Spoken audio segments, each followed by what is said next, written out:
स्वागत करत थेट चर्चेकडे वळूयात। सुरुवातीला भाजपचे प्रवक्ते नवनाथ बन मी आपल्याकडे येईल। नवनाथजी, आज ज्यावेळेला अशा प्रकारचा निकाल येतो त्यावेळेला मुख्यमंत्र्यांनी थेटपणे एका वाक्यामध्ये हा संपूर्ण विषय संपवण्याचा प्रयत्न केलेला आहे। भाजपचं नेमकं काय म्हणणं आहे ते सुरुवातीला जाणून घ्यायचं आहे। नवनाथजी। विशालजी, काँग्रेसनं सातत्यानं या देशातल्या हिंदूंचा आणि भारतीयांचा अपमान करण्याचा प्रयत्न केलेला आहे। आपण बघितलं की या दुर्दैवानं या राज्यातून नेतृत्व करणारे सुशील कुमारजी शिंदे त्या काळी गृहमंत्री होते आणि त्यांनी एक शब्द वापरला होता, हिंदू दहशतवाद, भगवा दहशतवाद।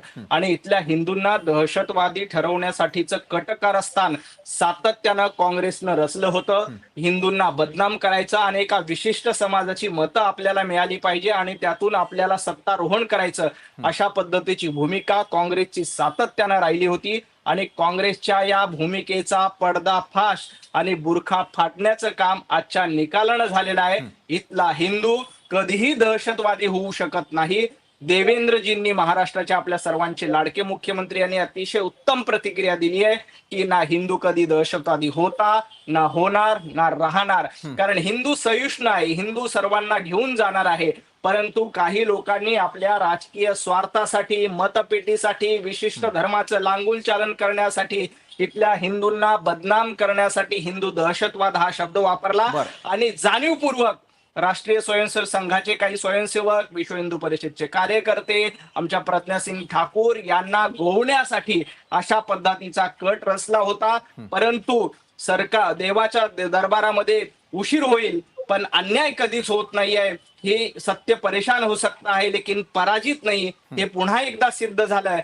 आणि आज कोर्टानं तमाम हिंदूंसाठी, तमाम भारतीयांसाठी अतिशय आनंदाची बातमी दिली की हे सगळं षडयंत्र होतं आणि हे षडयंत्र काँग्रेसच्या काळात केलं गेलेलं होतं।